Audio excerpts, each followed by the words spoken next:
नमस्कार दोस्तों, स्वागत है आप सभी का आपके अपने YouTube channel online study with DK में। दोस्तों आज हम आपके लिए लेकर आए हैं गणित पेडागोजी के अंदर गणित शिक्षण की विधियों से संबंधित एक महत्वपूर्ण वीडियो। तो चलिए और देखते हैं आज के हमारे गणित शिक्षण की विधियों से संबंधित कुछ महत्वपूर्ण बिंदु। और साथ ही साथ यदि आपने अभी तक हमारे दूसरे चैनल मेरा घर मेरा स्कूल को सब्सक्राइब नहीं किया है तो आप उसे भी जाकर सब्सक्राइब कर सकते हैं, क्योंकि वहां पर आपको सभी प्रकार की एनसीईआरटी बुक्स का सॉल्यूशन मिलता है हिंदी माध्यम में। तो चलिए और स्टार्ट करते हैं आज का हमारा गणित से संबंधित, गणित पेडागोजी से संबंधित एक महत्वपूर्ण वीडियो। देखिए, सबसे पहले यहाँ पर बात करते हैं कि गणित शिक्षण की जो विधियां हैं उनमें पहली यहाँ पर हमारी विधि आती है खेल मनोरंजन विधि। और ये जो विधि होती है ये छोटी कक्षाओं के लिए गणित की एक बहुत ही उपयुक्त विधि होती है। अब देखिए, आपसे प्रश्न तो इस प्रकार से पूछा जाएगा कि छोटी कक्षाओं के लिए गणित की सबसे उपयुक्त विधि कौन सी होती है। तो देखिए, छोटी कक्षा से ही आप समझ जाते हैं कि जो छोटे बच्चे होते हैं उनको खेल खेलना बहुत पसंद होता है, और हम उन्हें खेल के माध्यम से, मनोरंजन के माध्यम से यदि सिखाएंगे तो वो स्कूल में साथ साथ उनके शिक्षण में भी रुचि पैदा उनके अंदर होती है।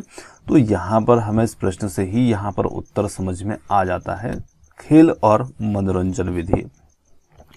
चलिए अगली विधि की बात करते हैं। रेखा गणित शिक्षण की सर्वश्रेष्ठ विधि होती है। तो रेखा गणित शिक्षण की सर्वश्रेष्ठ विधि यहाँ पर है विश्लेषण विधि। अब देखिए, विश्लेषण विधि जो होती है ये और भी जगह पर आपको इससे संबंधित प्रश्न देखने को मिलेंगे। तो आपको थोड़ा समझना है कि विश्लेषण विधि आखिर होती क्या है। तो देखिए, जैसे मान लिया जाए कि हमारे सामने कोई भी एक उदाहरण है, या मैंने कहा कि आपके सामने कोई भी चट्टान है, पहाड़ी है, और आपके रास्ते में ये आ रही है और आपको इसे हटाना है। तो आप क्या करेंगे, थोड़ा थोड़ा करके यहाँ पर आप इसे तोड़ने की कोशिश करेंगे। एक साथ तो नहीं तोड़ पाएंगे, तो हम क्या करेंगे, इसे छोटे छोटे टुकड़ों के रूप में, जिस प्रकार से बिहार के जो दशरथ मांझी थे उन्होंने पहाड़ को तोड़ा था, उसी प्रकार से थोड़ा थोड़ा थोड़ा करके हम इसे तोड़ने की कोशिश करेंगे।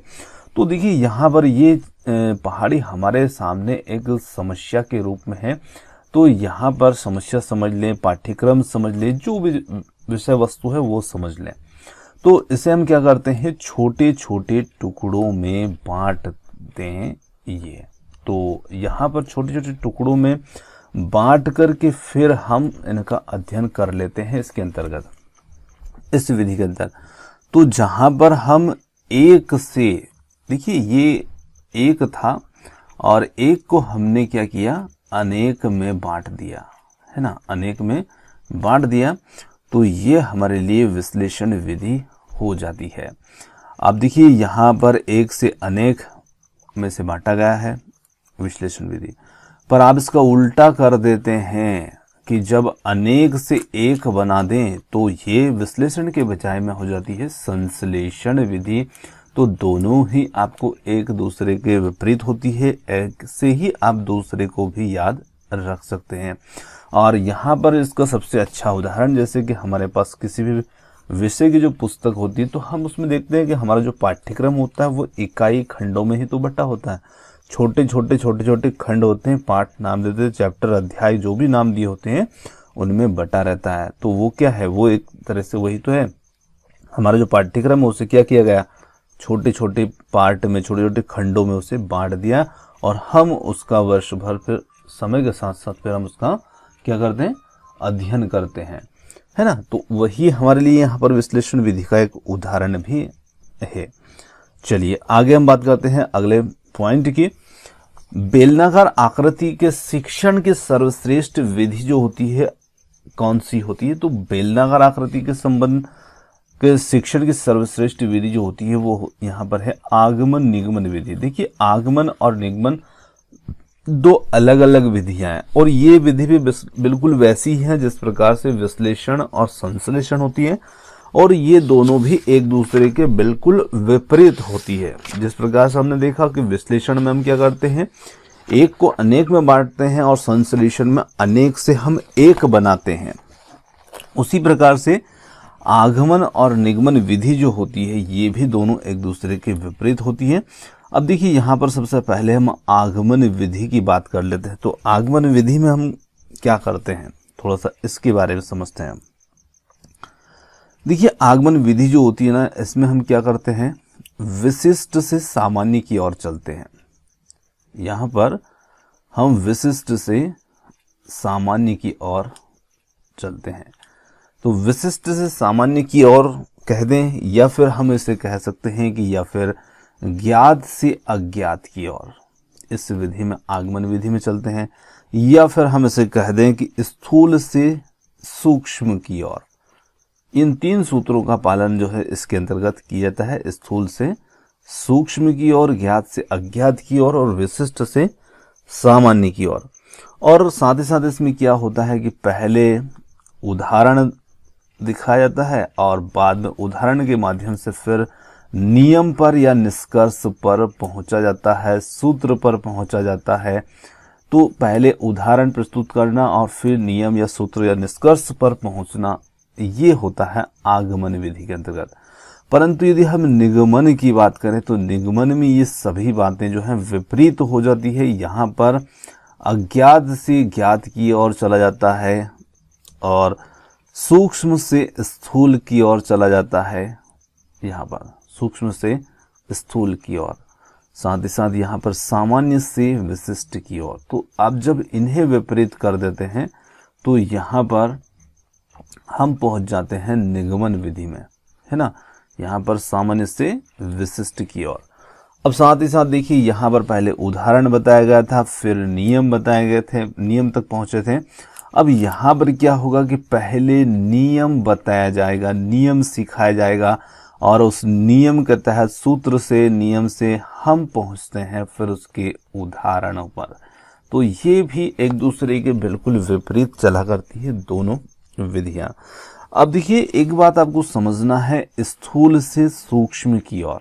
तो स्थूल मतलब बड़ी चीजें और सूक्ष्म मतलब छोटी चीजें।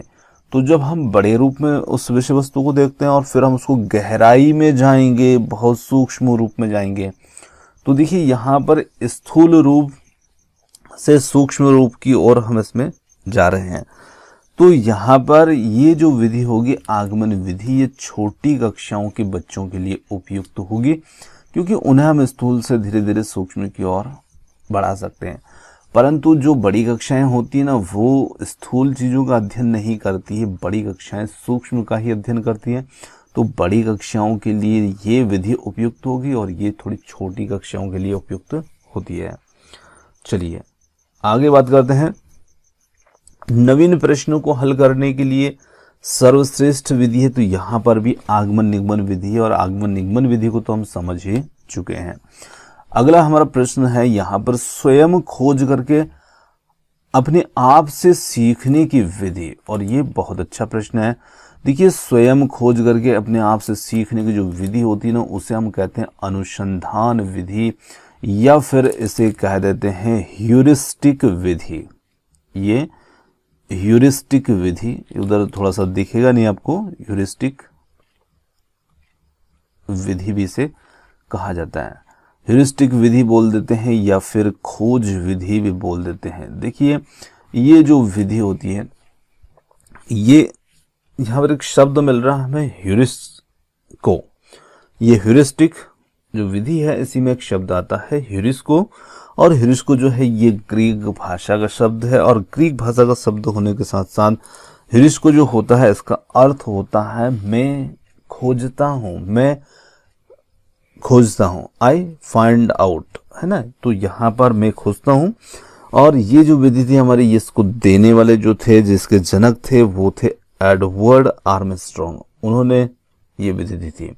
और यहाँ पर बालक जो है वो स्वयं खोज करता है और सीखता है यहाँ पर। तो इसी को अनुसंधान भी बोल देते हैं, खोज भी बोल देते हैं, ह्यूरिस्टिक विधि भी बोल देते हैं।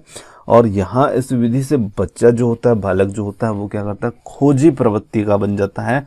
मतलब वो खुद अपनी समस्याओं के हल को खोज लेता है। तो बहुत अच्छा प्रश्न है ये। चलिए आगे है, मानसिक, सामाजिक एवं शारीरिक विकास के लिए सर्वश्रेष्ठ विधि है। देखिए अब तीनों चीजें एक साथ आ गई हैं, मानसिक, सामाजिक एवं शारीरिक। तो भाई तीनों जब चीजें साथ में होती है ना, तो उस स्थिति में हमारे लिए सबसे अच्छी विधि तो खेल विधि होती है। और हम जानते हैं कि खेल से हमारा सामाजिक, मानसिक और शारीरिक विकास खेलों के माध्यम से ही होता है। तो यहाँ पर खेल विधि हमारा उत्तर हो जाएगा। चलिए आगे बात करते हैं, सर्वाधिक खर्चीली विधि या प्रोजेक्ट विधि। ये प्रश्न जो है कई बार पूछा जा चुका है। सबसे खर्चीली विधि कौन सी है? तो ये प्रोजेक्ट विधि जो होती है ये सबसे खर्चीली विधि होती है। चलिए आगे बात कर, ज्यामिति, हमारा प्रश्न जो था एक पहले छूट गया था। ज्यामितीय समस्याओं को हल करने के लिए सर्वश्रेष्ठ विधि है। तो देखिए ज्यामितीय समस्याओं के लिए यहाँ पर विश्लेषण विधि और संश्लेषण विधि दोनों को हम अभी देख चुके हैं। चलिए आगे बात करते हैं, बीजगणित शिक्षण की सर्वाधिक उपयुक्त विधि है। और यहाँ पर जो विधि है ये बीजगणित शिक्षण के लिए है और यहाँ पर समीकरण विधि होगी, क्योंकि हमें यहाँ पर देखते हैं बीजगणित के अंदर हमें कई प्रकार के समीकरण ही देखने को मिलते हैं और उन्हीं को हम हल करते हैं, अंक से संबंधित होते हैं। तो यहाँ पर समीकरण विधि उपयुक्त होती है। सूत्र रचना के लिए यहाँ पर सर्वश्रेष्ठ विधि कौन सी होगी? सूत्र रचना के लिए भी यहाँ पर आगमन विधि जो है वो श्रेष्ठ है, क्योंकि हमने देखा था कि जो आगमन विधि है वहां पर पहले उदाहरण बताया जाता है और फिर सूत्र या नियम की ओर पहुंचा जाता है। तो सूत्र की रचना ही तो करनी है, सूत्र तक ही तो पहुंचना है हमें यहाँ पर। तो यहाँ पर आगमन विधि इसके लिए सही उपयुक्त होगी। अगला प्रश्न है यहाँ पर, प्राथमिक स्तर पर अंक गणित शिक्षण की सर्वश्रेष्ठ विधि कौन सी होगी? तो देखिए प्राथमिक स्तर जब भी आता है तो वहां पर खेल विधि को ही महत्व दी जाएगा, क्योंकि बच्चे छोटे होते हैं प्राथमिक स्तर पर, तो खेल विधि। अगला है यहाँ पर, वैज्ञानिक आविष्कार को सर्वाधिक बढ़ावा देने वाली विधि कौन सी होती है? तो वैज्ञानिक आविष्कार को बढ़ावा देने वाली विधि जो है विश्लेषण विधि, जहां पर आपके सामने एक जटिल से जटिल समस्या भी होती है तो उसे आप छोटे छोटे खंडों में बांट करके आसानी से उसकी समस्या का हल तक पहुंच सकते हैं। और ऐसे हमारे वैज्ञानिक भी करते हैं। तो यहाँ पर वैज्ञानिक आविष्कार को ये विधि बढ़ावा देती है। आगे हम बात करते हैं गणितीय सिद्धांतों की कृति लीलावती की रचना जो थी ये गणितज्ञ ने की थी, और उन गणितज्ञ का नाम क्या था? तो उनका नाम था यहाँ पर भास्कराचार्य। चलिए आगे बढ़ते हैं, गणित सार संग्रह के लेखक कौन है? ये पुस्तक है गणित पेडागोजी के अंदर ऐसे भी प्रश्न पूछे जा चुके हैं। तो गणित सार संग्रह जो पुस्तक है इसके लेखक कौन है? तो इसके लेखक है महावीराचार्य। इनकी ये पुस्तक है गणित सार संग्रह। इसी प्रकार से भारतीय अंक गणित का सबसे प्राचीन ग्रंथ कौन सा है? तो ये प्राचीन ग्रंथ है वाक्शाली हस्त ग्रंथ, जो कि भारतीय अंक गणित का सबसे प्राचीन ग्रंथ है। आगे एक साइलेंट रीडिंग रचना है, और ये रचना किनकी है? तो ये रचना है ब्राइन की। और ब्राइन से आप याद रख सकते हैं कि जब भी हम साइलेंट रीडिंग करते हैं तो हमारा जो ब्रेन होता है उस ब्रेन में सारी चीजें जो होती है चली जाती है, घुस जाती है, और हम आसानी से उस चीज को दिमाग में उतार लेते हैं। कब? जब हम साइलेंट रीडिंग करेंगे, जब मौन वाचन करेंगे, मौन रूप से हम पढ़ेंगे उसको, तब, है ना। और जब भी हम किसी चीज को साइलेंट रूप में पढ़ते हैं, साइलेंट रीडिंग करते हैं, तो वो सीधे हमारे दिमाग में जाती है, ब्रेन में जाती है। तो उसी से आपको यहाँ पर नाम याद रह जाएगा, ब्राइन। आगे बात करते हैं, बौद्ध स्तर का प्रतिमान दिया था, तो ये दिया था मॉरिसन ने। चलिए आगे बात करते हैं, कंस्ट्रक्टिव शैक्षिक तकनीक को मृदु उपागम नाम दिया था, और ये नाम दिया था यहाँ पर सिल्वरमैन ने नाम दिया था।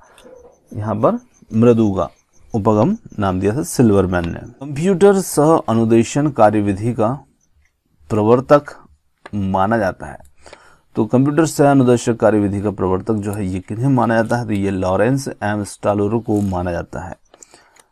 अगला हमारा प्रश्न है, शिक्षण का केंद्र बिंदु अध्यापक होता है, वह सक्रिय रहता है कौन सी विधि में? बहुत अच्छा प्रश्न है, व्याख्यान विधि में, है ना। शिक्षण का केंद्र बिंदु अध्यापक ही हो।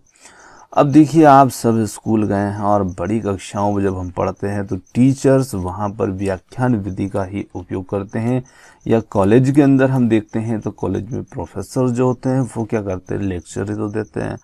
हम सिर्फ सुनते रहते हैं, कुछ समझ में आता है नहीं आता है, वो अपना लेक्चर सुनाकर ख़त्म करके चले जाते हैं। अब उनसे कोई फ़र्क नहीं पड़ता आप कितना सीखे कितना समझे नहीं सीखे, क्योंकि वो उस शिक्षण के केंद्र बिंदु ही अध्यापक है और वही सक्रिय हैं। हम चाहे वहाँ पर निष्क्रिय रूप में बैठे रहेंगे तो कोई फ़र्क नहीं पड़ेगा। तो वहाँ पर विधि होती है व्याख्यान विधि, और वहाँ पर व्याख्या की जाती है, उस विषय वस्तु को व्याख्यान के रूप में ही प्रस्तुत किया जाता है शिक्षक के द्वारा। तो ये बड़ी कक्षाओं के लिए ही विधि उपयुक्त होती है, छोटी कक्षा में हम इसका प्रयोग नहीं करते हैं। चलिए आगे बात करते हैं। बड़ी कक्षाओं में जब किसी के जीवन परिचय या ऐतिहासिक पृष्ठभूमि से परिचित कराना हो तो वहां पर उत्तम विधि है, तो वहां पर व्याख्यान विधि ही काम आएगी, क्योंकि बहुत डीपली आपको वहां पर लेक्चर सुनने को मिलते हैं व्याख्यान विधि में। आगे बात करते हैं सैद्धांतिक कार्य के साथ साथ अभ्यास कार्य के लिए सर्वोत्तम विधि है। तो देखिए, यहाँ पर सैद्धांतिक कार्य के साथ साथ अभ्यास कार्य भी मिल रहा है, तो इसके लिए अधिन्यास विधि जो होती है ये विधि उपयुक्त होती है। प्राथमिक स्तर पर अंक गणित शिक्षण स्मृति केंद्रित होना चाहिए, और जिसका आधार क्या होना चाहिए, तो यहाँ पर इसका आधार होना चाहिए पुनरावृत्ति, है ना। जब भी हम कोई शिक्षण प्राथमिक स्तर पर करते हैं या बच्चों को गणित से संबंधित कोई शिक्षण कराते हैं तो उसकी पुनरावृत्ति होना चाहिए, ताकि वो चीज़ें उनकी स्मृति में बनी रहे। आगे बात करते हैं, अज्ञात से ज्ञात की ओर अग्रसर होते हैं विश्लेषण विधि में। अब देखिए, अज्ञात से ज्ञात की ओर हम विश्लेषण विधि में अग्रसर होते हैं, परंतु इसी के साथ साथ हमने देखा था कि निगमन विधि में भी तो होता है, तो निगमन विधि में भी ये चीज होती है। मौखिक कार्य का सर्वाधिक महत्व छात्रों का मानसिक विकास करने में है, और ये मौखिक कार्य का सर्वाधिक महत्व छात्रों का मानसिक विकास करने में है त्रिकोणमिति गणित में। चलिए आगे बढ़ते हैं। दृश्य श्रव्य साधनों के प्रयोग से अपने शिक्षण पद्धतियों में सबसे अधिक महत्वपूर्ण स्थान दिया फ्रोवेल और मॉन्टेसरी ने। देखिए, मॉन्टेसरी जो है इन्होंने एक मेथड भी दी है, उसी को मॉन्टेसरी विधि के नाम से भी जाना जाता है, मरिया मॉन्टेसरी ने। और यहाँ पर जो हमारा प्रश्न है वो है, दृश्य श्रव्य साधनों के प्रयोग से अपने शिक्षण पद्धतियों में सबसे ज़्यादा महत्वपूर्ण स्थान दिया इन दोनों ने। देखिए, इनका मानना था कि हम दृश्य और श्रव्य साधनों का प्रयोग करते हैं तो बच्चे जो हैं अधिगम में बहुत रुचि लेते हैं और बहुत जल्दी सीखते हैं। तो इन्होंने सबसे ज़्यादा महत्वपूर्ण स्थान दिया है इन्हीं दृश्य श्रव्य साधनों को। आगे बात करते हैं, कोरे शब्द ज्ञान को महत्वहीन घोषित किया था रूसो और कॉमेनियस ने। अगला पॉइंट है, प्रत्यक्ष अनुभव पर जोर दिया। किसने दिया? तो शिक्षा शास्त्री पेस्टोलॉजी ने यहाँ पर इस पर जोर दिया। अब देखिए, प्रत्यक्ष अनुभव जिसे हम डायरेक्ट एक्सपीरियंस भी कहते हैं, और यहाँ पर जब भी आप खुद उस चीज़ का अनुभव करते हैं तो आप बहुत अच्छे से उसे सीखते हैं। ये भी बिल्कुल सही बात है, क्योंकि हम किसी समस्या से जब स्वयं प्रत्यक्ष जब तक उस तक नहीं गुजरते हैं तो हमें ना तो उस समस्या के बारे में पता होता है ना उसके हल के बारे में पता होता है। तो प्रत्यक्ष अनुभव होना चाहिए। अगला है अवरोही अभिक्रम। मैथमेटिक्स का विकास 1962 में ईस्वी में किया गया था, और ये किया गया था थॉमस एफ गिलबर्ट ने। अगले पॉइंट की बात करते हैं, व्यक्तिशा अनुदेशन की एक ऐसी विधि जिसमें शिक्षार्थी अपनी गति के अनुसार सीखते हुए आगे बढ़ता है, और वह अभिक्रमित अनुदेशन कहलाता है, जहां पर विद्यार्थी अपनी गति के अनुसार सीखते हुए आगे बढ़ता है। आगे है यहाँ पर गणित शिक्षण में दृश्य सामग्री है। तो देखिए, यहाँ पर बहुत सारी सामग्री हो सकती है, जरूरी नहीं है, पर यहाँ पर एक नाम दिया गया है सेक्सटेंट दृश्य। और सेक्सटेंट दृश्य, देखिए सेक्सटेंट क्या होता है, तो सेक्सटेंट जो होता है एक ऐसा वो यंत्र होता है जिसकी सहायता से हम कहीं पर किसी बिंदु पर कोई भी जो एंगल होता ना उसे हम यथार्थपूर्वक माप सकते हैं। उस यंत्र को सेक्सटेंट कहा जाता है। तो यहाँ पर गणित शिक्षण में दृश्य सामग्री के रूप में और भी चीजें हो सकती है, परंतु यहाँ पर एक विकल्प के रूप में से दे दिया है।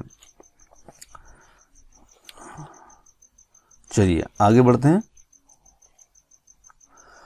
एडवांस ऑर्गेनाइजर मॉडल का प्रवर्तक माना जाता है, तो एडवांस ऑर्गेनाइजर मॉडल का प्रवर्तक जो है ये माना जाता है डेविड आसवेल को। आगे बात करते हैं। शैक्षिक तकनीक का प्रयोग हुआ था और शैक्षिक तकनीकी का प्रयोग किया गया था ब्रायन मोर के द्वारा इंग्लैंड में। इसी के साथ में आगे है संख्यात्मक आंकड़ों को प्रस्तुत करने का सर्वश्रेष्ठ तरीका। तो देखिए संख्यात्मक आंकड़ों को प्रस्तुत करने के लिए हमने गणित के अंदर बहुत सारे ग्राफ, दंड आलेख आदि देखी हैं। तो ग्राफ के माध्यम से उसे प्रस्तुत किया जा सकता है। आगे सर्वाधिक प्रभावशाली शिक्षण सामग्री है। तो सर्वाधिक प्रभावशाली शिक्षण सामग्री क्या होगी? प्रत्यक्ष अनुभव, डायरेक्ट एक्सपीरियंस। इसके बारे में हम पहले भी देख चुके हैं कि जब हम डायरेक्ट एक्सपीरियंस करते हैं समस्या को, उसके हल को या किसी भी शिक्षण को, बहुत जल्दी सीखते हैं, है ना, बहुत आसानी से सीखते हैं। तो ये सबसे ज्यादा प्रभावशाली शिक्षण सामग्री है, प्रत्यक्ष अनुभव।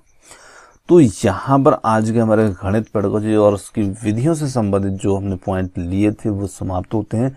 और वीडियो आपको कैसा लगा कमेंट्स करके ज़रूर बताइएगा। और वीडियो पसंद आया हो तो वीडियो को लाइक, शेयर और चैनल को सब्सक्राइब करना मत भूलिएगा।